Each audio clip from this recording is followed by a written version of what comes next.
কারো বাচ্চা যদি ছোটকালে মারা যায়, ছোট্টকালে কোনো মায়ের কোল থেকে যদি বাচ্চা মারা যায়, বালেগ হওয়ার আগে কোনো সন্তান যদি মারা যায়, তাহলে ওই উম্মতকে বলে দেন তারা যেন সন্তুষ্ট হয়ে বলে, রাব্বি তুমি সন্তুষ্ট হয়ে সন্তান আমাকে দিয়েছো, আবার নিয়ে গেছো। আল্লাহ তুমি সন্তান দিছো, তুমি নিয়ে চলে গেছো। আল্লাহ তোমার খুশিতে আমি বান্দা খুশি। এইভাবে যদি আল্লাহর সন্তুষ্টির উপরে ওই বান্দা এবং বান্দি ধৈর্য ধারণ করতে পারে, হুজুর কিয়ামতের ময়দানে এই বাচ্চারা বাবা মাকে ছাড়া জান্নাতে যাবে না। একটা জবান বন্ধ থাকবে না, জোরে বলেন আল্লাহু আকবার। সাইয়েদুনা ইব্রাহিম আলাইহিস সালামের সামনে হাজার হাজার লক্ষ লক্ষ ছোট ছোট বাচ্চারা খেলাধুলা করে। কোন কোন বাচ্চা দৌড়ে এসে ইব্রাহিম আলাইহিস সালামের মুখের মধ্যে চুমা দিয়ে চলে যায়। ইব্রাহিম আলাইহিস সালাম বসে আছে, বাচ্চারা খেলাধুলা করে। জিবরিল বললেন, আজ আল্লাহর নবী বলেন, জিবরিল এই বাচ্চাগুলি কারা, এর হাকিকত কি, ভেদ কি? নবীজিকে জিবরাইল বলেন, ইয়া রাসূলুল্লাহ, যে বাচ্চাগুলি মায়ের কোল খালি করে আল্লাহর ডাকে সাড়া দিয়ে চলে এসেছিল, নবীজি এই বাচ্চাদেরকে ইব্রাহিম খলিলুল্লাহ কোরআন শরীফ শিক্ষা দেন এবং ইব্রাহিম খলিলুল্লাহ তাদেরকে তাসবিহ জিকির আজগার শিক্ষা দিয়ে থাকেন। আর তিনি এই বাচ্চাদেরকে নিয়ে এখানে বসে থাকেন, এরা খেলাধুলা করে, ঘোরাফেরা করে, আনন্দ করে, এরা এইখানে বিশ্রাম করে, এরা জিকির করে, কোরআন পড়ে। আল্লাহর নবী ইব্রাহিম এদের দায়িত্ব আল্লাহ তাদেরকে দিয়েছেন। একবার জোরে বলা যাবে কি মারহাবা? জিবরাইল ডাক দিয়ে বলল, হুজুর আপনার উম্মতকে একটা সুসংবাদ দিবেন।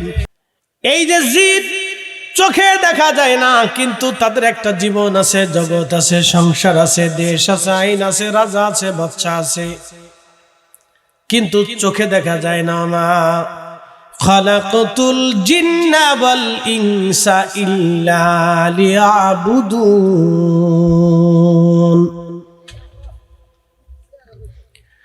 জিন এবং মানুষ দুইটা জাতিকে আমি সৃষ্টি করলাম আমার ইবাদত করার জন্যে। মেরাজের দিকে ফিরে চলে যাব। নবীজি বলেন, আমি হাতিমে কাবায় উম্মে হানির ঘরের মধ্যে ঘুমিয়ে আছি, এমন সময় জিবরাইল আসছে। ঘরের ছাদ ফাঁকা করে আমার ঘরের মধ্যে উঠলো, ঘুম থেকে আমাকে জাগাইলো। প্রশ্ন করতে পারেন, হুজুর নবী ঘুমাইলে আবার দেখলো কেমনে? আম্মা জানা আয়েশা সিদ্দিকা জিজ্ঞেস করলেন, ইয়া রাসূলুল্লাহ আপনি বেতের নামাজ না পড়ে কি ঘুমিয়ে পড়েন? নবীজি জবাব দিলেন, হ্যাঁ আয়েশা, বেতের নামাজ না পড়ে আমি ঘুমাই। নবীজির আদত ছিল, অভ্যাস ছিল, প্রত্যেক তাহাজ্জুদ নামাজ পড়তেন 8 রাকাত, বেতের নামাজ পড়তেন নবী 3 রাকাত।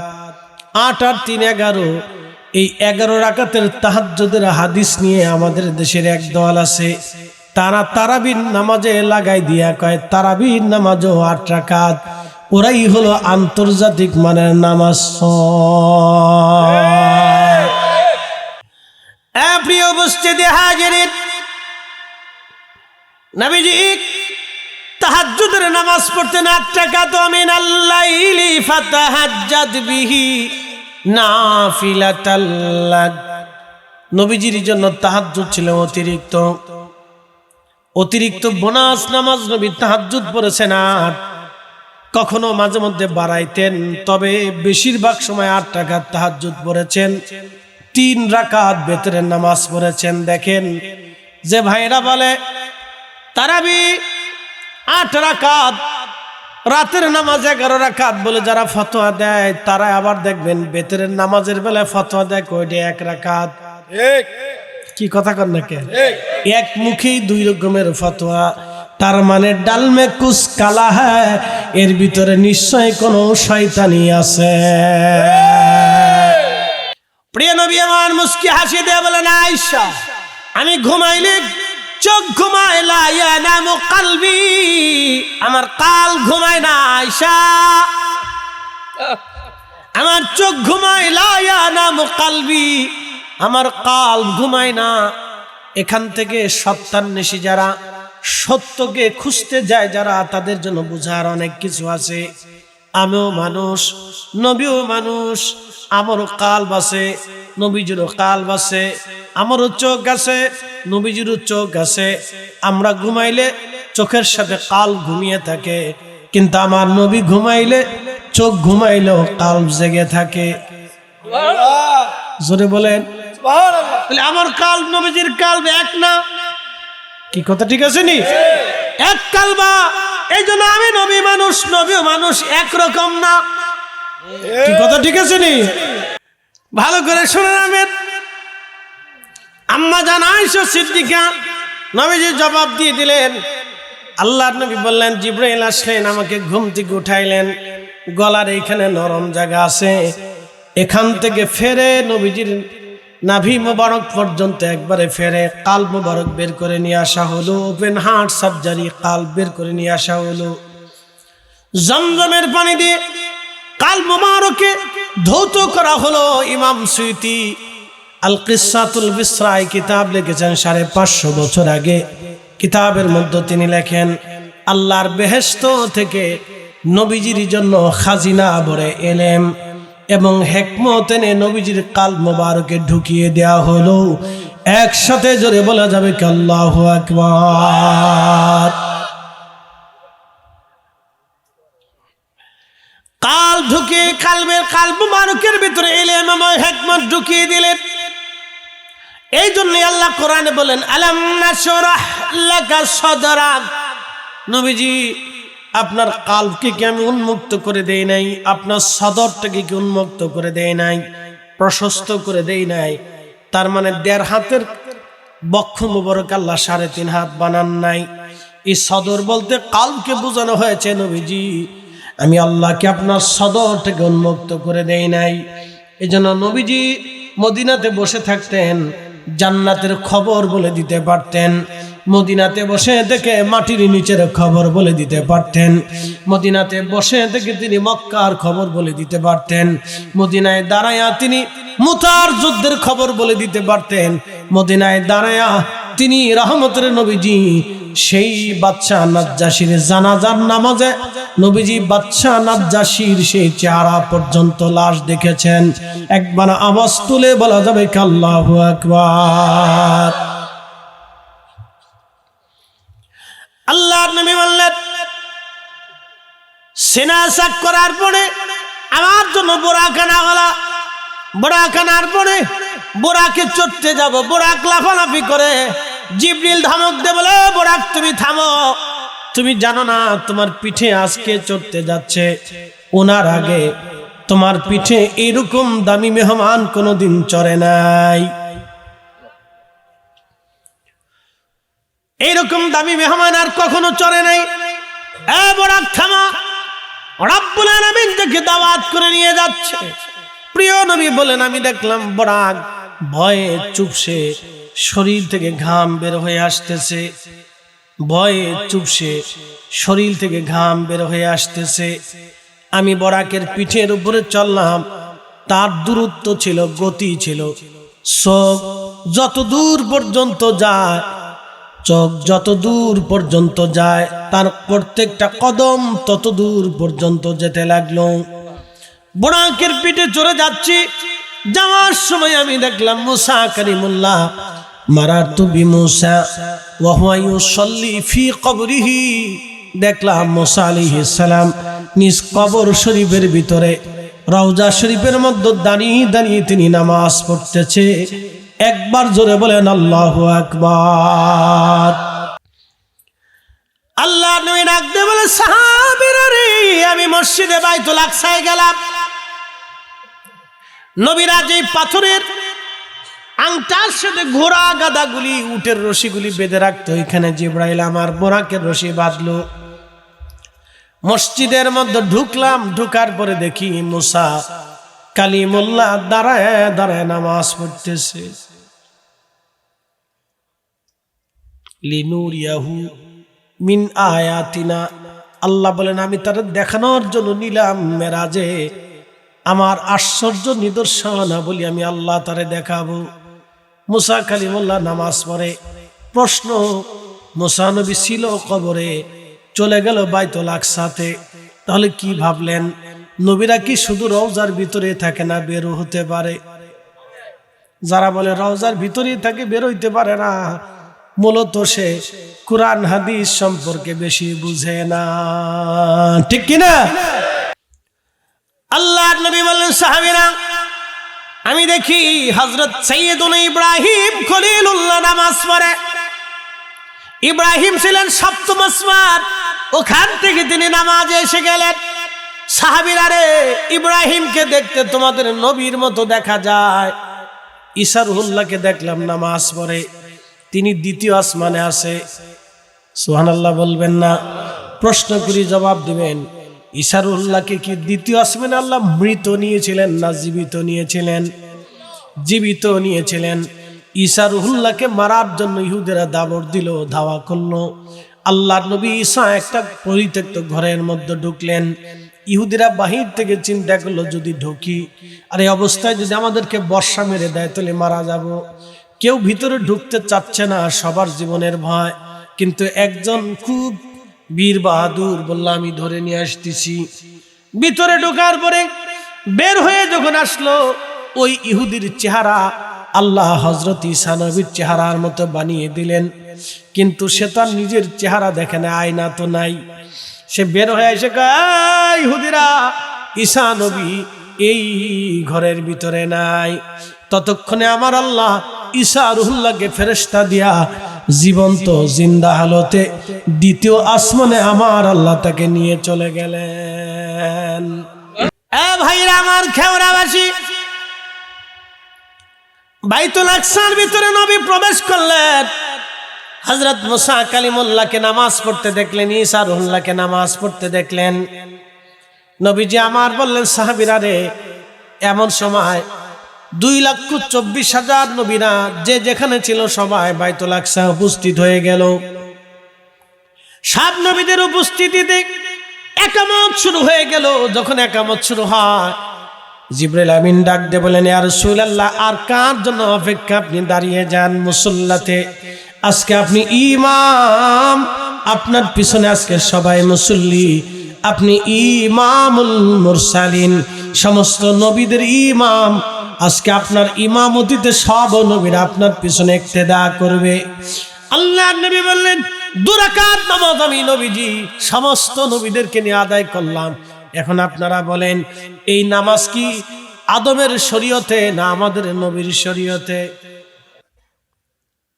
সব নবীদেরকে আল্লাহ এই নবীর ইত্তেবা করায় ছাড়লেন, এই নবীর শরীয়তে, এই নবীর পিছনে তোমরা নামাজ পড়বা।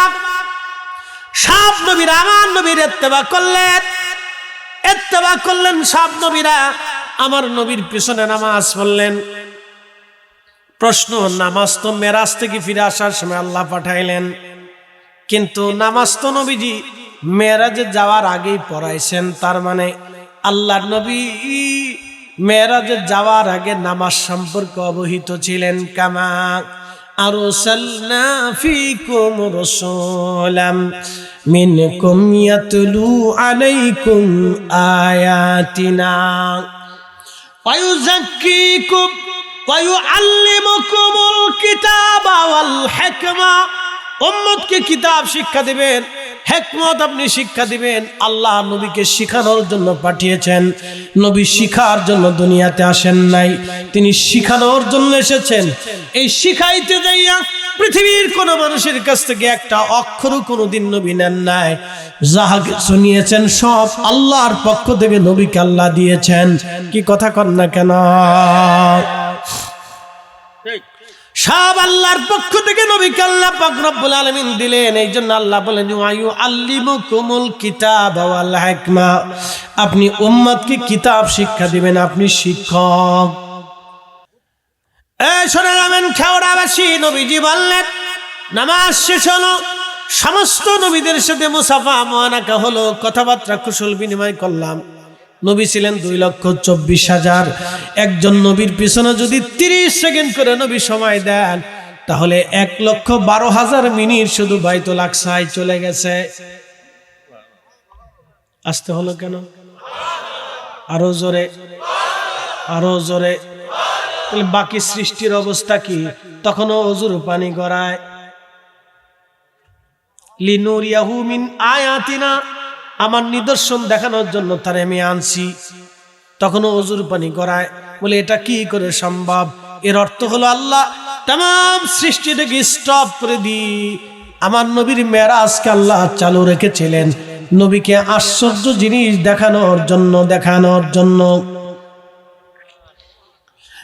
মুসলমান, নামাজ শেষ হয়ে গেল, প্রিয় নবীজি মসজিদ থেকে বের হবেন, এমন সময় একটা পাথর নবীজিকে সালাম দিচ্ছে, আসসালাতু ওয়াসসালামু আলাইকা ইয়া রাসূলুল্লাহ। নবী বললেন, পাথর সালাম কেন দাও?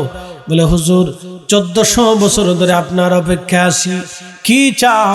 বলে, ইয়া রাসূলুল্লাহ, আপনি মেরাজ করবেন আমি শুনেছি, অপেক্ষায় প্রহর গুনেছি, বহু বছর ধরে দাঁড়ানো আছি, শুধু একটু আশায় এবং নেশায় আপনার পবিত্র চরণের ধুলো বলির আশায় দাঁড়ানো আছি। হুজুর, ওই ধুলো দি আমার পিঠের উপরে কদম রেখে আপনি বরাকে সওয়ার হবেন। আল্লাহর নবী বরাকের পিঠের উপরে সওয়ার হয়ে পাথরে কদম রাখলেন। আল্লাহ ডাক দিলেন, পাথর নরম হয়ে যাও, বন্ধুকে আজকে দাওয়াত করেছি। পাথর ভয়ে নরম হয়ে গেল, রসুল আমার পিঠে কদম রাখতেছে। পাথরের মধ্যে নবীজির কদমের দাগ বসে গেল। সেই পাথর এখনো বাইতুল আকসায় আছে। একসাথে করে আল্লাহু আকবার। খেওড়াবাসী ভালো করে শুনে নেবেন,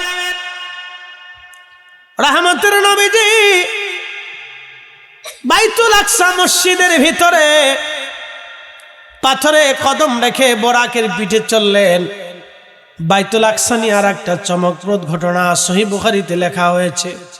তাফসীর ইবনে কাসিরে সূরা বনী ইসরাঈলের তাফসীরের ভিতরেও ঘটনাটা লেখা হয়েছে, খুব ভালো মনোযোগ দিয়ে শুনে যাবেন।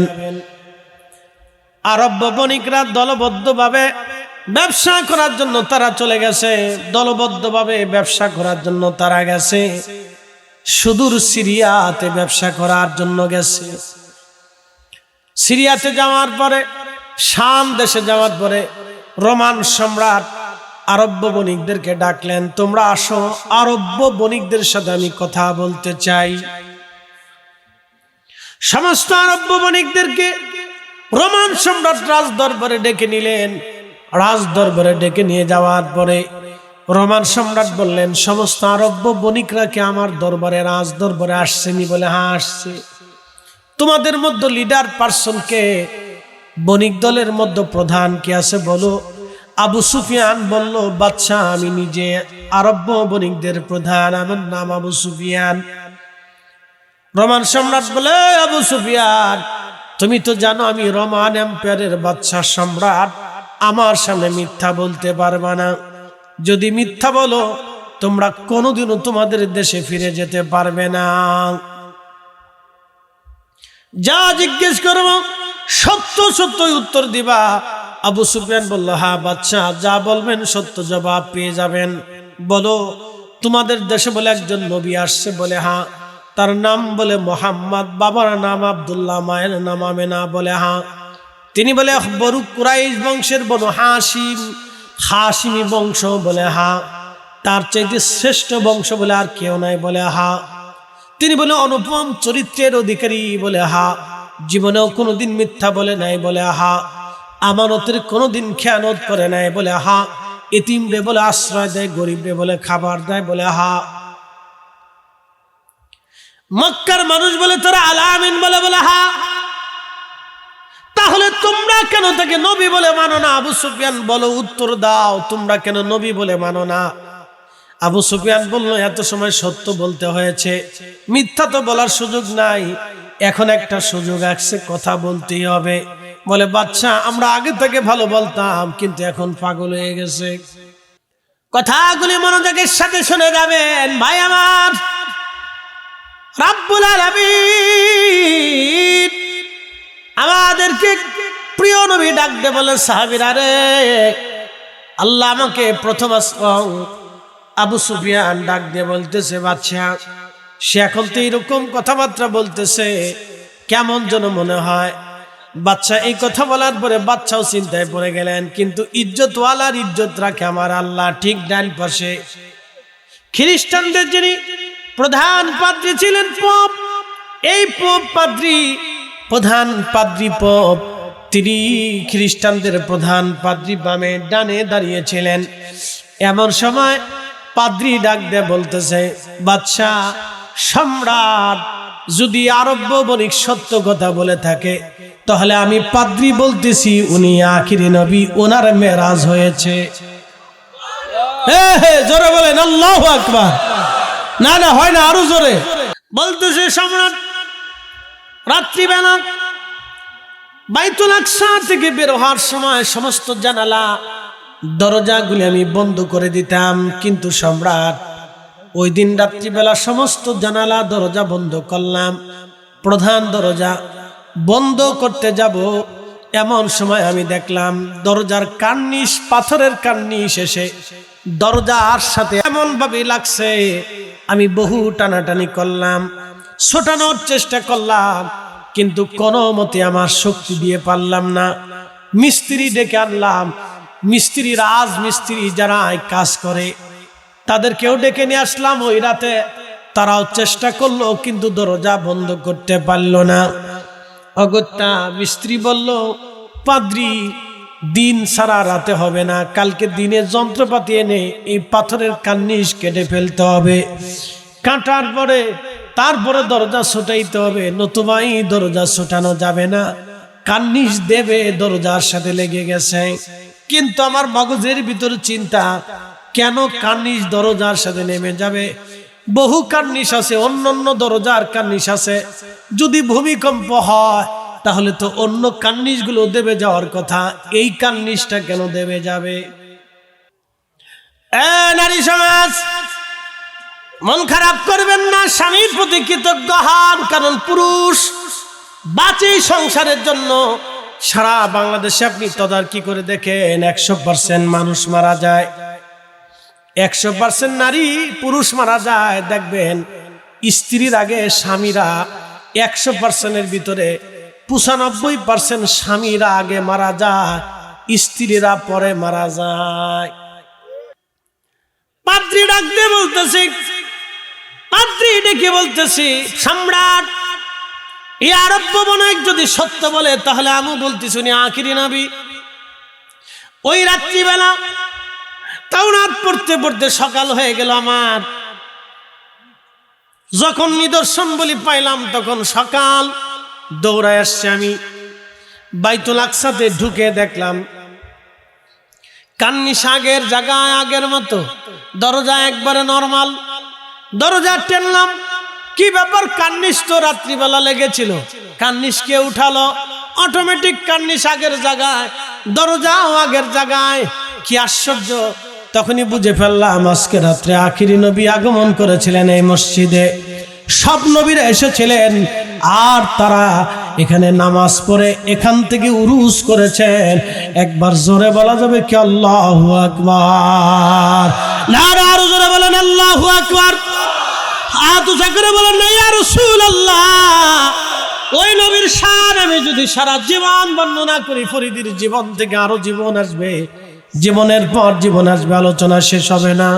কাজী নজরুল এই জন্যই বড়ই চমৎকার করে সুন্দর করে লিখে গেছেন। প্রথম আসমান, দরজায় কোরআন আনলেন জিবরিল। কে? আমি জিব্রাইল। আপনার সাথে উনি কে? রাহমাতুল লিল আলামিন, দামাত হয়েছে। হ্যাঁ। দরজা খুলে গেল, সমস্ত ফেরেশতারা দাঁড়িয়ে গেলেন। আল্লাহু আকবার। আদম সফিউল্লাহর সাথে দেখা হয়ে গেল। জোরে বলবেন কি মারহাবা। কি আশ্চর্য! আদম নবী নামাজ পড়তে গেলেন বাইতুল আকসা, আবার প্রথম আসমানের দরজায় দেখা হয়ে গেল। প্রথম আসমানে দেখা হলো। এখন প্রশ্ন, জিব্রাইল আমিন আসছে এই দুনিয়াতে 1,24,000 বার না, 2,24,000 বার মিনিমাম জিব্রাইল আসমান থেকে সিদরাতুল মুনতাহা থেকে ওহী নিয়ে 2,24,000 নবী আলাইহিমুস সালামের কাছে জিব্রাইল আসলো। এতবার জিব্রাইল আসলো, কিন্তু যেই দরজা দিয়ে আসলেন আর গেলেন, 2,24,000 বার আসলেন, 2,24,000 বার গেলেন। 4,38,000 বার আসা যাওয়া হলো, 48,000 বার আসা যাওয়া হলো জিব্রাইল আলাইহিস সালামের। কিন্তু দরজার ফেরেশতারা তারা চিনে না। কে? আমি জিব্রাইল। দরজার ফেরেশতারা তারা চিনে না। তাহলে এটা কোন দরজা?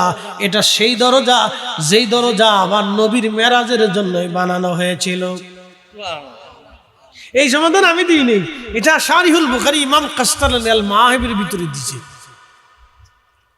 শারিহুল বুখারী ইমাম কাস্তালানী রাহিমাহুল্লাহ রাখেন এই দরজা শুধুমাত্র নবীর জন্য বানানো, আর কারো জন্য এই দরজা নাই। একবারই দরজা ব্যবহার করা হবে, আর কোনোদিন ওই দরজা ব্যবহার করা হবে না। একবার জোরে জোরে বলা যাবে কি মারহাবা। তাহলে বুঝেন তো নবীর শান কত, নবীর মান কত। নবীজি বললেন দ্বিতীয় আসমানে গেলাম, যাই হযরত ঈসা রুহুল্লাহর সাথে দেখা হলো। দ্বিতীয় আসমানে তার সাথে কথাবার্তা বললাম। তৃতীয় আসমানে গেলাম, ইদ্রিস আলাইহিস সালামের সাথে কথা হলো। চতুর্থ আসমানে গেলাম, ইউসুফ আলাইহিস সালামের সাথে কথা হলো। পঞ্চম আসমানে গেলাম, হযরত হারুন আলাইহিস সালামের সাথে কথা হলো। ষষ্ঠ আসমানে যায় দেখি মুসা কালিমুল্লাহ দাঁড়ানো, ওইখানে যায় মুসা নবীর সাথে দেখা হলো। সপ্তম আসমানে যায় দেখি ইব্রাহিম খলিলুল্লাহ বাইতুল মামুরের সামনে বসে রয়েছে। কি আশ্চর্য মনে হচ্ছে না? অনেক আশ্চর্য। এই জন্য আল্লাহ বলেছেন লিনুরিয়াহু মিন আয়াতিনা, ওটা আশ্চর্য, সব দেখেছি তার। ইব্রাহিম খলিলুল্লাহ বাইতুল মামুরে, ফেরেশতাদের কাবা, 24-70,000 ফেরেশতা একসাথে নামাজ পড়তে আসে। একবারই চান্স, আর কোনোদিন সুযোগ পাবে না। যেই ফেরেশতা একবার আসবে, দ্বিতীয়বার আর কোনোদিনও চান্স পাবে না। তাহলে কি পরিমাণে ফেরেশতা আল্লাহ বানিয়ে রাখছেন, খুব মনোযোগ দিবেন। এত ফেরেশতা আল্লাহ বানাইলেন, ফেরেশতারা 24 ঘন্টা আল্লাহর ইবাদত করে, তারপরেও আল্লাহর ভালো লাগে না। আল্লাহর ভালো লাগে বান্দা যখন আল্লাহ আল্লাহ আল্লাহ আল্লাহ আল্লাহ আল্লাহ আল্লাহ আল্লাহ জিকির করে, তখন আল্লাহর ভালো লাগে। আপনি বাড়ি ঘর ফেলায় মাহফিলে চলে আসছেন, এখন আল্লাহর ভালো লাগতেছে। যেমনি বলেন মনে হয় আপনারা বেজার, আরো জোরে বলেন সুবহানাল্লাহ। এখন আল্লাহর ভালো লাগে। ফেরেশতাদেরকে ডাক দেখলে, এই ফেরেশতারা, আমারে বান্দা সৃষ্টি করতে নিষেধ করেছিলি, দেখ আমার বান্দাদেরকে জোর করে আনা হয় নাই, জোর করে বসানো হয় নাই। সন্তুষ্ট মনে আমার জিকিরের মজলিসে বসে বসে আজকে মেরাজের ওয়াজ শুনতেছে। ফেরেশতারা, তোরা না বলছিলি এরা বলে মারামারি করবে, কাটাকাটি করবে, রক্তপাত করবে, খুনাখুনি করবে। দেখ ফেরেশতারা, ওরা আমার জিকিরের মজলিসে বসে গেছে। ফেরেশতারা রে, ওরা আমারও দেখে নাই, আমার হাসর দেখে নাই, কবর দেখে নাই, জান্নাত জাহান্নাম দেখে নাই, আমার জগৎ দেখে নাই, না দেখে আমারে মেনে ফেলছে, না দেখে আমারে বিশ্বাস করছে। ফেরেশতারা, তোরা সাক্ষী থাক, আমারে বান্দাদের জীবনের গুনাহ মাফ করে দিলাম। আল্লাহ নবী বললেন, সাহাবীরা রে, সিদরাতুল মুনতাহার দিকে আমি গেলাম। কত সুন্দর সিদরাতুল মুনতাহা, কাণ্ডগুলি গাছের গোড়া একবারে সপ্ত জমিনের নিচ পর্যন্ত, আর গাছের মাথা সপ্ত আকাশের উপর পর্যন্ত। সিদরাতুল মুনতাহার পাতা খাতির কানের মতো বড় বড়, সুন্দর করে আল্লাহ সিদরাতুল মুনতাহা সাজিয়েছে। এত সুন্দর পাতা, এত সুন্দর ডাল বৃক্ষ। সাহাবীরা রে, সিদরাতুল মুনতাহাতে গেলাম, এতই সুন্দর আর মনোরম। কোনো চোখ কোনোদিন দেখে নাই, কোনো চোখ কোনোদিন দেখে নাই, কোনো হৃদয় কখনো কল্পনা করে না এত সুন্দর। জিবরিল আমিন সিদরাতুল মুনতাহার দিকে ডাক দিয়ে বললেন, হুজুর, এটাই আমার সীমানা, এখান থেকে আমি আল্লাহর পক্ষ থেকে ওহী নিয়ে নবীদের কাছে যাই, সামনে বাড়ানো আমার পক্ষে আর সম্ভব না। হযরত আল্লামা শেখ সাদী গুলিস্তান বুস্তার মধ্যে তিনি কবিতার ছন্দে লিখেছেন, আগার এক স্বরে ময়ে বড়তর পরম ফরুগে তাজাল্লি বসু জাদ পড়াম। আগার এক স্বরে ময়ে বড়তর পরম ফরুগে তাজাল্লি বসু জাদ পড়াম। জিবরিল ডাক দেন, হুজুর, সীমানা আমার এইখানে, খোদার সীমানা পার হয়ে যদি আমি আল্লাহর আইন অমান্য করি, খোদার তাজাল্লিতে আমি জিবরাইল ধ্বংস হয়ে যাব। হুজুর, আমার আর সম্ভব না। আল্লামা ইমাম কাজী আয়াজ কিতাবুশ শাফার মধ্যে তিনি লেখেন, ঠিক তখনই আল্লাহ আমার নবীর জন্য একটা নূরের বাহন নিয়ে আসলেন। এই নূরের বাহনের নাম হচ্ছে রফরফ। নূরের বাহনে, নূরের বাহনে নূরের নবী নূরের জগতে চলমান। নূরের বাহনে নূরের নবী নূরের জগতে চলমান। নূরের বাহনে নূরের নবী নূরের জগতে চলমান। জোরে জোরে জোরে জোরে, নবীজির হাকিকত এইখানেই। নূরের জগতে নূরের নবী নূরের বাহনে চলমান। আল্লাহর নবী বলেন 70,000 নূরের পর্দা, সিদরাতুল মুনতাহা থেকে আল্লাহ পর্যন্ত 70,000 নূরের পর্দা। একসাথে বলবেন আল্লাহু আকবার। 70,000 নূরের পর্দা, এক এক পর্দা থেকে আর এক পর্দার 70,000 বছরের রাস্তা। কত হাজার বছর? 70,000 বছরের রাস্তা, এক এক পর্দা থেকে আর এক পর্দা। এরকম 70,000 নূরের পর্দা পার হতে হবে। জোরে, এই রহস্য আপনার মগজে ধরবে না আমি জানি। বলে কেমনে ধরবে? এই মোবাইলে কথা বললেন, হেলু হেলু হেলু শব্দ আমেরিকা চলে যেতে মাত্র 1 সেকেন্ড লাগে। বুঝাই, হ্যালো শব্দটা আমেরিকা পৌঁছাইতে মাত্র 1 সেকেন্ড লাগে। এই হ্যালো শব্দটা এখান থেকে এই মোবাইল থেকে পাস করে দিল ব্রাহ্মণবাড়িয়ার টাওয়ারে, ও টাওয়ার পাস করলো এই ঢাকার টাওয়ারে, ঢাকার টাওয়ার পাস করলো ওই স্যাটেলাইটে, স্যাটেলাইট পার করে দিল আমেরিকান স্যাটেলাইটে, আমেরিকান স্যাটেলাইট পার করে দিল ওই আপনার টাওয়ারে, টাওয়ার পাস করে দিল আপনার বন্ধুর মোবাইলে। কিন্তু এত টাওয়ার পাস হইতে তরঙ্গমালার ভিতর দিয়ে, বাতাসের ভিতর দিয়ে আপনার হ্যালো শব্দটা আমেরিকা পৌঁছাইতে সময় নিল মাত্র 1 সেকেন্ড। কোন রাস্তা দিয়ে গেছে? ভিসা কবে দিছে? বুঝেন কোন তরঙ্গমালার ভিতর দিয়ে হ্যালো শব্দটা গেল? এরকম কোটি কোটি মানুষের হ্যালো শব্দ প্রতিনিয়ত তরঙ্গমালার ভিতর দিয়ে চলে যাচ্ছে। এটাই রহস্য। কিন্তু হ্যালো দেখেন না, শুধু কি হ্যালো যায়, আবার ছবিও যায়। দোস্ত বালা আছো, তুমি কেমন আছো, এটা আগে ছিল না, অহন হয়েছে। এটা ওই দেশে পরকিয়া বাড়ছে। কি কথা কর না, এটা ওই পরকিয়া বাড়ছে। এই তারপরে আরো অকাম কুকাম বাড়ছে। এরপরে সেটিং শুটিং বাড়ছে। এই জন্য ইন্টারমিডিয়েট পাস করার আগে কোনো মেয়ের মোবাইল দিবেন না, ছেলেদেরকেও দিবেন না, বাপ ডাকলেও দিবেন না, কালু ডাকলেও দিবেন না, চাচা ডাকলেও দিবেন না, মরে গেলেও দিবেন না, কিন্তু মরে যা। ওরা এখন আর ঠিক করতেছে না, বুঝছেন? ওরা ঠিক আর এখন করে, এখন তো স্বার্থের বাইরে চলে গেছে। ওখন আর ঠিক কয় না, কারণটা কি রে?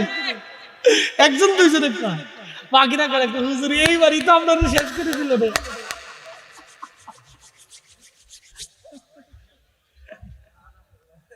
মনে কিছু নিয়েন না। এবছরে মেডিকেলে যে ছেলেটা ফার্স্ট হয়েছে জানেন, সারা বাংলাদেশের মেডিকেল ভর্তি পরীক্ষায় ফার্স্ট হয়েছে যে ছেলেটা, ও বাংলাদেশের সেরা মেধাবীর একটা। ও এই পর্যন্ত মোবাইল ব্যবহার করে নাই,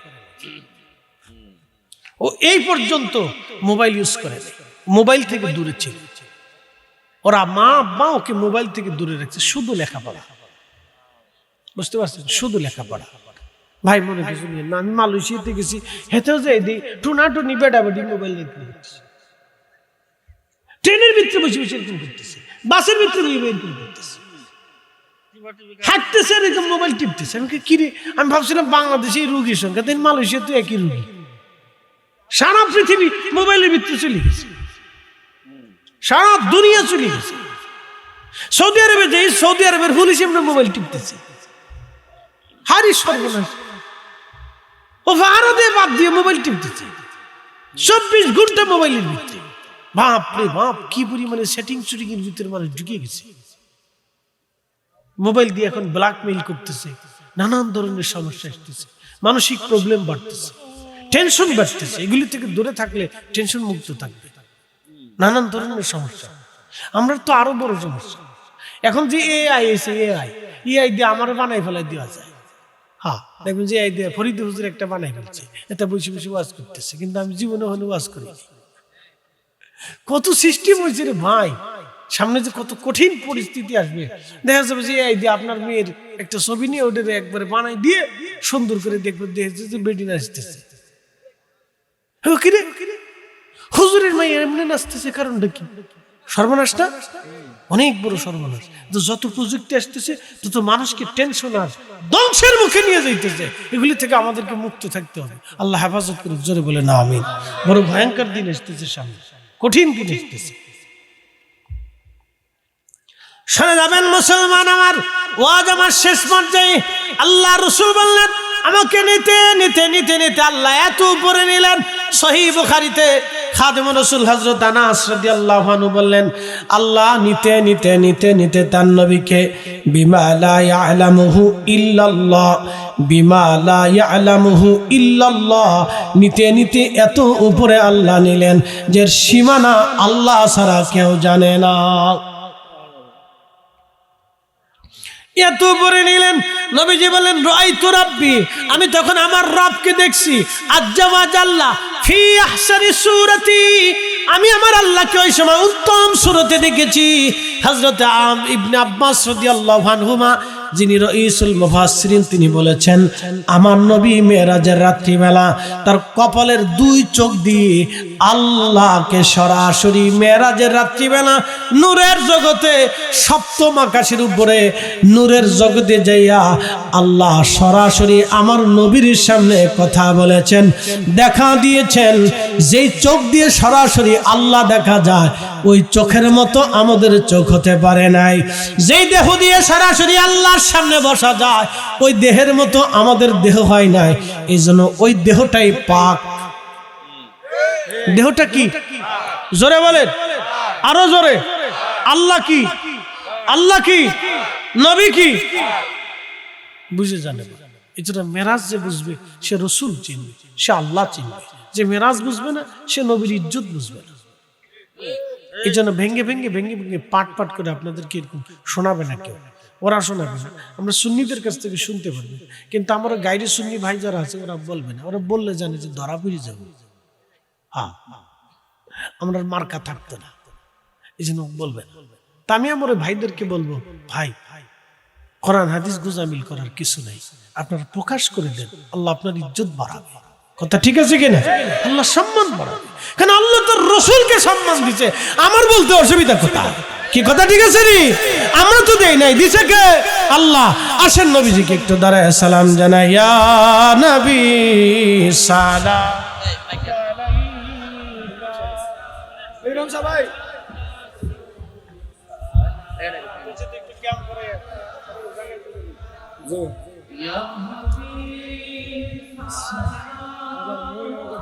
কেন্দ্রীয় জামে মসজিদের মোহতারাম খতিব হাফিজ মৌলানা ফরহাদ জালালি সাহেব মুদ্দাজিল্লাহুল আলী সহ সকল, হযরত মাওলানা মুফতি আনোয়ার হোসেন আল কাদরি সাহেব সহ সকল সম্মানিত আলোচক মেহমান বিন্দু, সেই মহান রবের দরবারে শুকরিয়া করি যে রব আমাদেরকে অনেক মানুষ থেকে জুদা করে, ঘর থেকে, বাড়ি থেকে, ব্যবসা থেকে, বাণিজ্য থেকে ফারেক করে আল্লাহ তার বেহেশতের বাগানের জন্য আপনাকে এবং আমাকে আল্লাহ পছন্দ করেছেন। সেই জন্য মনিবের আসমানে বুলন্দ আওয়াজে একসাথে শুকরিয়া আদায় করে বলি আলহামদুলিল্লাহ। শুকরিয়া করি সেই রবের আসমানে যিনি সর্বশ্রেষ্ঠ নবী, সর্বকালের সর্বশ্রেষ্ঠ মহামানব, ইমামুল মুরসালিন, রাহমাতুল লিল আলামিন, সাইয়্যিদুল কাউনাইন ওয়াস সাকালাইন, সৃষ্টির শ্রেষ্ঠ, আল্লাহর সৃষ্টির শিরতাজ যিনি, কঠিন হাসরের দিনের মাকামে মাহমুদওয়ালা আল্লাহ, সেই নবীজির উম্মত হিসেবে আপনাকে এবং আমাকে আল্লাহ পছন্দ করেছেন, কবুল করেছেন। আওয়াজ তুলে রবের দরবারে শুকরিয়া করে বলি আলহামদুলিল্লাহ। শরফুল মাকিন ও শরফুল মাকান, শরফুল মাকান ও শরফুল মাকিন। আরবিতে একটা প্রবাদ আছে, কিছু জায়গার কারণে মানুষের দাম বাড়ে, কিছু মানুষের কারণে জায়গার দাম বাড়ে। রসুল করিমের কারণে আমাদের ইজ্জত বাড়ছে। আল্লাহ তার রসুলকে এই পবিত্র আজকের এই দিনে রজনীর 26 তারিখ দিন, যে রাত্রে পবিত্র রজব মাসের সন্ধিক্ষণে চমৎকার রাত্রে আল্লাহ তার রসুলকে মেরাজ করিয়েছিলেন। সৃষ্টিতে কারো নসিবে কোনোদিন হয় নাই, আর কখনো কল্পনাও করা যাবে না। যেটা হবে না সেটা কল্পনা করাটাই বৃথা। প্রিয় উপস্থিতি, খুব মনোযোগ দিবেন। মেরাজ শরীফ ইমানের একটা অবিচ্ছেদ্য অংশ। আপনাদেরকে বুঝাই, আমরা চোখ দিয়ে যেটা দেখি এটা হচ্ছে প্রকাশ্য, এটাকে আরবিতে বলে জাহির। চোখ দিয়ে যেটা দেখা যায় না এটা অপ্রকাশ্য, এটাকে আরবিতে বলে বাতিন। ভালো করে শুনুন, আমরা চোখ দিয়ে যেটা দেখতেছি এটা প্রকাশ্য দেখা যায়, কিন্তু কবরের নিচে কি হয় এটাকে আমরা দেখি। কিন্তু কবরে যে দুইজন ফেরেশতা, মুনকার নাকির যে একজন ফেরেশতা আসে প্রশ্ন করে, এটা তো বিশ্বাস আছে। কবরের যে একটা জিন্দিগি আছে এটা তো বিশ্বাস আছে। আচ্ছা বলেন তো, আমাদের মাথা থেকে পা পর্যন্ত যত দেহের অঙ্গ প্রত্যঙ্গ, পার্টস পাতি, যন্ত্রপাতি আছে,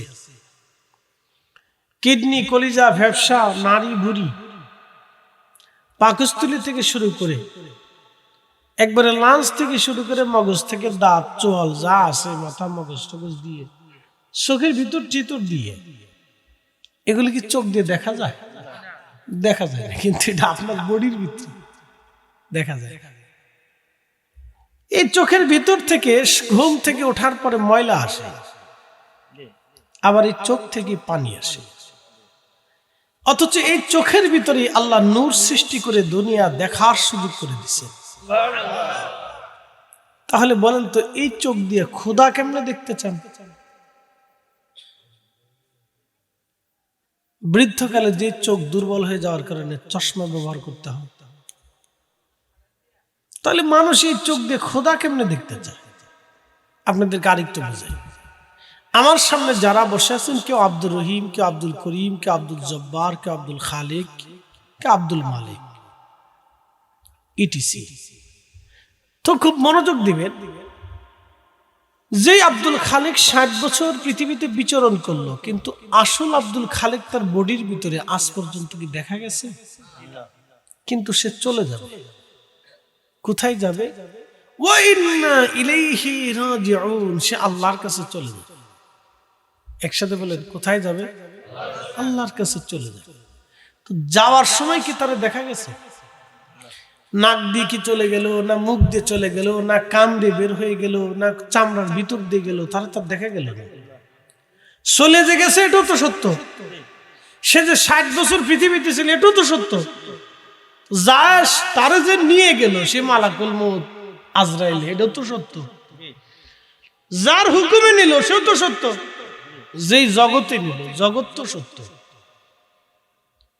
নাস্তিকদেরকে বুঝান যায়, বুঝবে কেমন? চোখ দিয়ে দুনিয়া যা দেখে মনে করে এটাই সত্য, কিন্তু চোখের আড়ালে আর একটা জিনিস আছে, এটার নাম বাতিন। আর একটু বুঝাই, জিন আছে বিদেশে, ধরেনি মানুষের, মাঝে মধ্যে ধরে।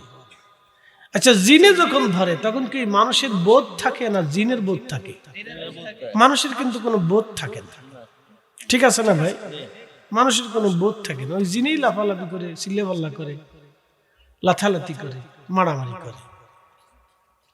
মানুষের কোনো বোধ থাকে না। জিন আছে এটা সত্য, জিনদের আবাস আছে, ঘর আছে, সংসার আছে, বাড়ি আছে, বাচ্চা কাচ্চা আছে, সন্তান আছে, বাবা মা আছে, রাষ্ট্র আছে, সমাজ আছে, বিচার আচার আছে, আইন আছে, নিয়ম আছে, ক্ষুধা আছে, খাবার আছে, মৃত্যু আছে, জীবন আছে, পেশাব পায়খানা আছে, ওদেরও আছে। এটা কেমনে সম্ভব? বলে কেমনে সম্ভব? ওটা আল্লাহর জিজ্ঞাসা। যে আল্লাহ মুরগির ডিমের ভিতরে বাচ্চা বাঁচায় রাখে, একসাথে কেন আল্লাহু আকবার। মুরগির ডিমের ভিতরে বাচ্চা কেটে বাঁচায়, তো সেই আল্লাহ কবরের ভিতরে নবীদেরকে জিন্দা রাখে। এই কথা বিশ্বাস করতে আব্দুল ওহাব নজদির দালালদের খুব কষ্ট হয়। এই কথা কর না, জোরে বলে। এই কথাটা বিশ্বাস করতে ওনাদের খুব কষ্ট হয়, মানে শরীরে তখন চুলকানি আসে, অ্যালার্জির ব্যারামে ধরছে। তো এটার জন্য মাঝে মধ্যে রুপার সুপার ট্যাবলেট খাওয়ালে কিছুটা কমবে, কিন্তু অ্যালার্জি তো যায় না জীবনে। এটা যারা ধরছে জীবনে কারো কাছে ছেড়ে দিয়ে যায় না, কথা ঠিক আছে না? অ্যালার্জি সারে না, ডায়াবেটিসে সারে না, প্রেশারে সারে না, হার্টে সারে না, এতে যারে ক্যান্সারে যারে ধরছে এটা কোনোদিন সারে না, দড়িয়ে রাখে। তো অ্যালার্জিতে যারে ধরছে তার আর কোনোদিন সারে না, ও অ্যালার্জি নিয়ে কবরে চলে যায়। হতভাগা, বদনসিব। ভালো করে বুঝবেন, আরেকটু বুঝাচ্ছি আপনাদেরকে। তো জিনে যে ধরলো, জিন কি দেখা গেছে? ধরছে, এটা তো সত্য। মাটির উপরে হুজুরে ফু দিয়ে একটা বৃত্তাকার করে মাটির উপরে বাড়ি দেয়, জিনে চিৎকার করে আর মেরেন না, আর মেরেন না। কথা ঠিক আছে না? আর মেরেন না। যাবি, কহ যাবো, কিনলে গাইছো, মান কিছু দাঁড়ায় পেশাব করছিল, এর লেগে ধরছি। একদিন আমরা মাদ্রাসায় একটা ধরছে ছাত্র, তো ছেলেরা সব ধরে এসে কয় ভাই তাড়াতাড়ি আসে। আমি তখন সিনিয়র কামিলে পড়ি, ওরা হলো 8 না 9 পড়ে তখন। তা আমারও দৌড়ে এসে ভাই তাড়াতাড়ি আসে। তো দৌড়ায় যাওয়ার পরে দেখি ধরে বসে, আমি গেলাম তোর নাম কি? গণেশ। হিন্দু জিন, গণেশ। আমি বললাম তোমার সাহস কত বড়, তুমি মাদ্রাসার ভিতরে ঢুকছো, তুমি হিন্দু, তো মাদ্রাসার ভিতরে ঢুকছো, তোমার এখন যদি আমরা বাইন্দে থুয়ে বোতলের ভিতরে বইরিয়ে পদ্মা নদীর মধ্যে সাইরে দিই, কিছু করার আছে তোমার? কয় না। তাহলে তার যাইবা? কয় যাম। চলে যাম। শর্ত আছে। কি শর্ত? কো আমারে এই কষ্ট দিছে। কি কষ্ট দিছে? কই বাবু বাড়িতে আমি থাকি, পাশে হিন্দু জমিদের বাড়ি আছে, তো বাবু বাড়িতে থাকি, হেতাই করছে কি গাছের নিচে যাইয়া দাঁড়ায় দাঁড়ায় ঘুরাই ঘুরাই পেশাব করছে। কিছু মাদ্রাসার পোলাপান আছে না, মাদ্রাসার ভিতরে তার দুষ্টিমি করার টাইম পায়, সুযোগ একটু পাইছে, সেন্টারে খুইলে না লুঙ্গির কাপড় উচুর করে ঘুরাই ঘুরাই ঘুরাই ঘুরাই পেশাব। এটা ওর কোনো দোষ না, আমি এটা দোষ টোষ ধরি না। বাচ্চার বাচ্চা আমি করবি, ও ঘুরাই মুতুক না, কাপড় উঁচু করে মুতুক না, দাঁড়ায় মুতুক না, মুতুক না, মুতবি তো, এর তার বেশি কিছু করবে না। অনেক খুশি হয়েছে যে হুজুর আজকে আপনার অনুমতি দিয়ে দিচ্ছে। মুতের উপর তো আর কিছু করতে না, এটা ফ্যাসাবি করবো না, খারাই করুক না শুয়ে করুক, কতজন তো বিছনায় সেরাং করে মেরে দেয়। ঠিক আছে না? জীবনে আমরা তো বিছনাত কত মারছি, স্বপ্নে দেখতেছি যে গাছের গোড়ায় পেশাব করতেছে, আমি তো গমে তুটে দিয়ে হ্যাঁ হ্যাঁ কাপড়ে বসে আসছি। ঠিক আছে না? এখন তো বড় হয়েছি, এখন তো আর বিছনা টিছনা নাই।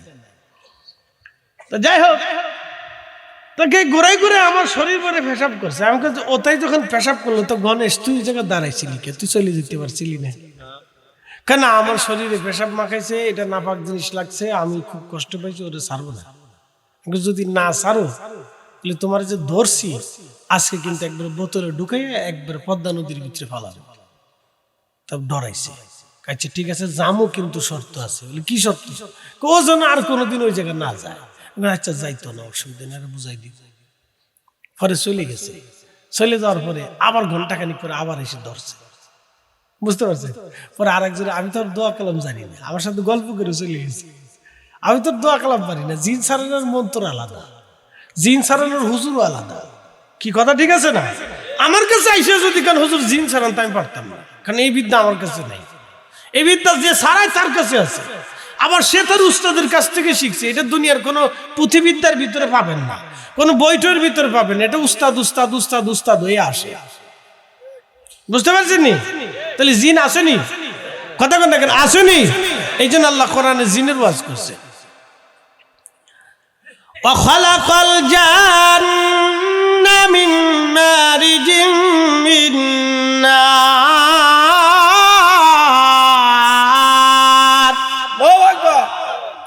আমি জিনদেরকে সৃষ্টি করেছি আগুনের শিখা থেকে। দেখুন, আগুন জ্বালানোর পরে একটা হলুদ আগুন জ্বলে, তারপরে একটা সবুজ সবুজ আসে, তারপরে ধোঁয়া আসে। আর আগে না কত কর দরকার, জায়গা গরম করে ফেলছে। আমি জনগণের পক্ষে, ভোট দিলে দিলে, না দিলে নাই। আমি জনগণের পক্ষে। আগানের কইলেই ঝামেলা, যেমনি আছে লাড়াছাড়া দেওয়া যাবে না। পাগলটা যদি কয় যে লড়াইস না লৌকা, তাহলে পাগলের লৌকা লড়াইব।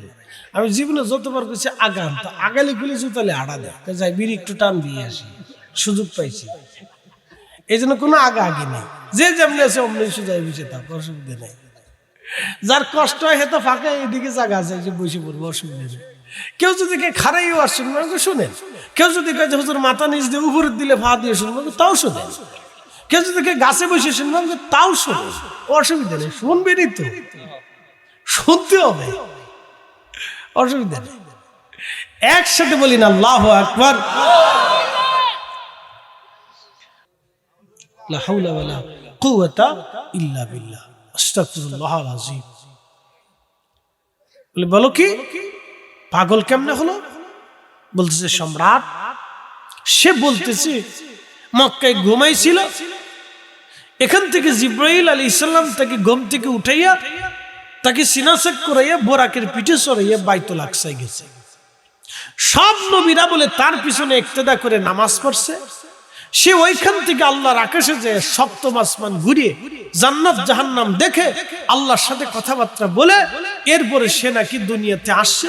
তখনও বলে তার বিছানা গরম, উজুর পানি বলে তখনও গড়ায়। এখন রোম এম্পিয়ার, সে তার মুসলমান, কিন্তু বাদশার জ্ঞান তো আর আমরার মতো ছোটখাটো জ্ঞান না। তারা খুব প্রচন্ড মেধাবী হতো। যারা রাজা বাদশা হইতো তাদের মেধা ছিল মারাত্মক। তো বাদশা বলতেছে বিষয়টা তো আসলে আশ্চর্য, এটা তো আশ্চর্য কথা, এটা কি করে হয়?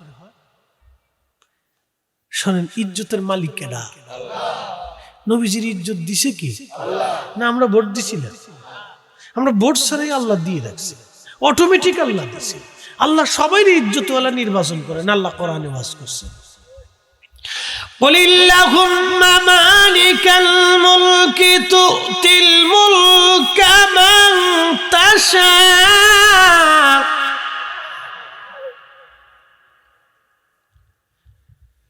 মান তাশাউ ওয়া তানজিউল মুলকা মিম্মান তাশা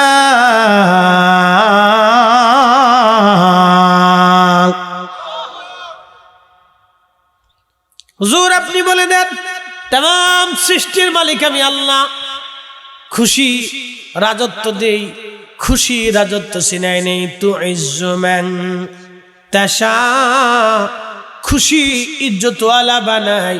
ওয়া তুযিল্লু মান তাশা, খুশি হয় আমি রব্বুল আলামিন ইজ্জত সিনাই অপমানিত করি। এই জন্য আল্লাহর সাহায্য চাইতে হয়।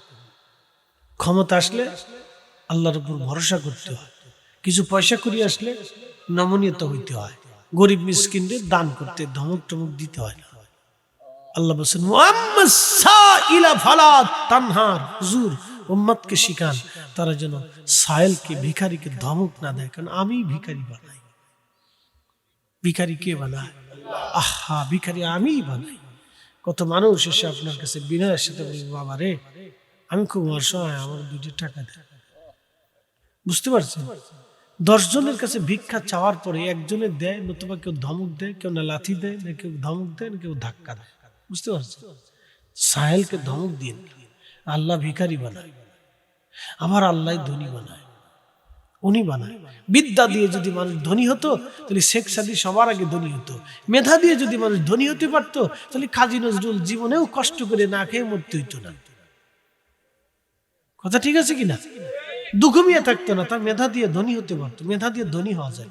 ধনী আল্লাহ বানায়। কে বানায়? আল্লাহ বানায়। বাংলাদেশে বোতল খুঁটে খুঁটে বিক্রি করছে, এবার সৌদি আরবে যান কোটি কোটি টাকার মালিক, বাংলাদেশে প্রাসাদ বানাইতেছে। কুমিল্লা এক জায়গায় যায় দেখছে হুজুর বোতল খুঁটে বিক্রি করতো, অন প্রাসাদ বানাচ্ছে, কিন্তু গরিব মিসকিনদের দান করে না, ও গ্রামের মানুষের দিক তাকায় না। যাক ভালো, এটাই তো ভালো ভদ্রলোক, অসুবিধা কি? খুবই মনোযোগ দিবেন হাজিরিন। আমি বিষয়টা নিয়ে খুব চিন্তিত এবং আমি আমার হুজরায় চলে গেলাম, দরজা খোলা রেখে তাওরাত, জবুর, ইনজিল খুলতে লাগলাম, দেখতে লাগলাম যে কোনো নিদর্শন আছে কিনা। এরা গবেষণা করে, আর আমরা খালি পান চাবাই, মনে কিছু নিয়েন না। আমরা শুধু পান চাবাই, পান খাইতে বললে মনে করছি বেহেশতে চলে গেছি।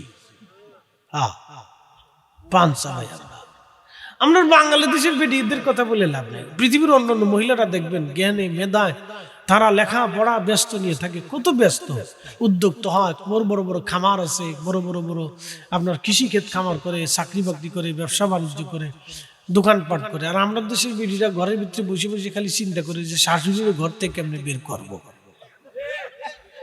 এই কথা কর না, খালি এই চিন্তা ছাড়া আর মগজে আর কোনো বুদ্ধি নেই। ওই স্টার জলসা দেখে দেখে সব শিখে ফেলছে, কোন সিস্টেমে করা লাগবে ওই সিস্টেমে শিখে ফেলছে। বিয়ে হয়ে সারতে পারে না, জামাইরে নিয়ে আলাদা সংসার করার জন্য পাগল হয়ে যায়। কি এত পাগল হয়েছো কে তুমি? এত পাগল হয়েছো কে? অসুস্থতা, সাইকোলজিক্যাল প্রবলেম। বাংলাদেশের যত বড় ডাক্তার দেখেন কাজ হবে না, কাজ হবে না গো বাপ, এটা কাজ হবে। সাইকোলজিক্যাল প্রবলেম বেশিরভাগ সারা বাংলাদেশে। হুজুর আর খেজুর নাই, সব একই অবস্থা, সব একই কোয়ালিটি।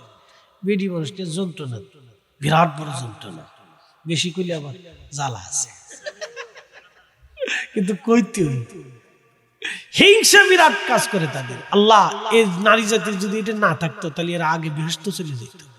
আল্লাহ রাসূল বলেন, মেরাজের রাত্রে আমি জাহান্নামে ঢুকলাম, দেখি শুধু নারী আর নারী। মহিলারা তো আনসিতে গেছে, হুজুর কইলো নাকি আমরা সব জাহান্নামী বানাই দিল। সাহাবায়ে কেরাম বলেন, হুজুর কোন কারণে? বলে এক কারণ। বলে কি কারণ? বলে কুফরি করার কারণ। বলে হুজুর কুফরি কি? আল্লাহর সাথে কুফরি করেছে? বলে না। আপনি রসুলের সাথে কুফরি করেছে? বলে না।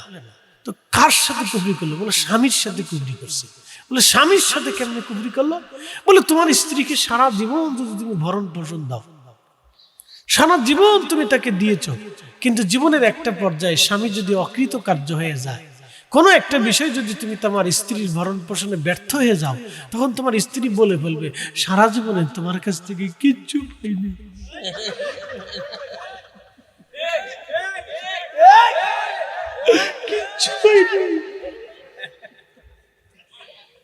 তাহলে কাপড় দিল কেডা, খাবার দিল কেডা, ডাক্তার দিল কেডা, ঘর দিল কেডা, সোনা দানা দিল কেডা? কিচ্ছু পাইছি না। এই এক কারণে নারীরা জাহান্নামে চলে যাবে। আল্লাহ রাসূল বলেছে, সহিহ বুখারীতে আসছে, আমি বলছি না। আগে বেটারা মরে যায়, আগে বাপ মরে, পরে মা মরে। কারণটা কি? পরিসংখ্যান আছে। পুরুষটা জীবনের সমস্ত টেনশন মাথায় নিয়ে সংসারের জন্য, বাচ্চার জন্য, বিবির জন্য, খুশির জন্য, স্ত্রী যাতে সন্তুষ্ট থাকে সেই জন্য পুরুষটা লড়াই করে, কিন্তু বেডি বুঝে না।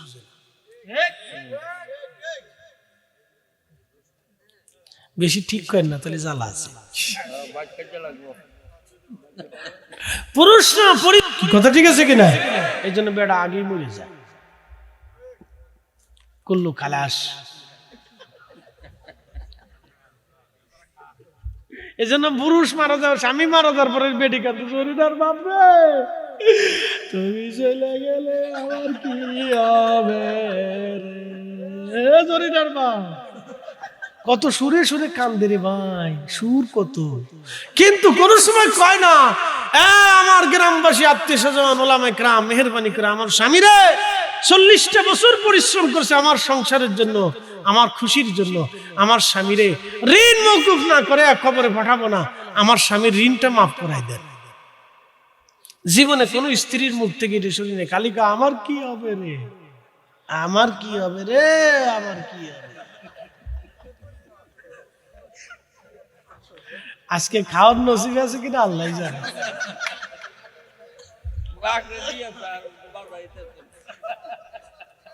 আমি কিন্তু খারাপ কিছু বলতেছি না ভাই, বুঝের কথা বলতেছি, যদিও হাসতে হাসতে বলতেছি, কথা অরিজিনাল। আমার জীবনে কোন স্ত্রীকে দেখি না, হে উস্তাদা হোক, না আলেমা হোক, না ফাজেলা হোক, না হাফেজা হোক, কোন নারীরা আজ পর্যন্ত দেখি নাই কোন নারী বলছে আমার স্বামী রে কবরে নামানোর আগে ঋণ মওকুফ করান, আমার স্বামী আমাদের জন্য অনেক পরিশ্রম করছে। কোন স্ত্রী বলে না। আমি কোন আলেমা সালেমা কাউকে দেখছি না, খুদে মাদ্রাসা করছে, কিচ্ছু নেই।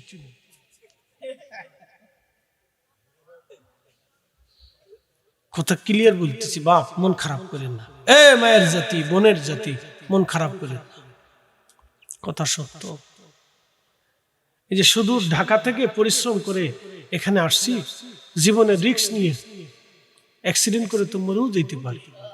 এটা আমার সন্তানদের জন্য, আমার স্ত্রীর সুখের জন্যই তো আসা হলো। আমার কি প্রয়োজন ছিল, কি প্রয়োজন? আমি একা মানুষ, ঘুরে ঘুরে বেড়াইতাম। বুঝতে পারছি? এটা নারীরা বুঝতে চায় না। নারীরা বলে আমি রাঁধতেছি না,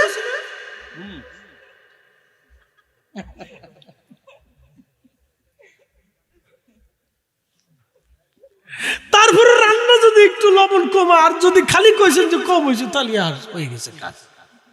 এরপর একটু পাম্প মারতে হয়, কি জ্বালা জ্বালা। একসাথে যখন আল্লাহু আকবার। মেরাজের ওয়াজ করতে করতে কোন জায়গায় চলে গেছে দেখছেন নি? বেতাল হয়ে যাবে। খুব মনোযোগ দেবেন হাজিরিন।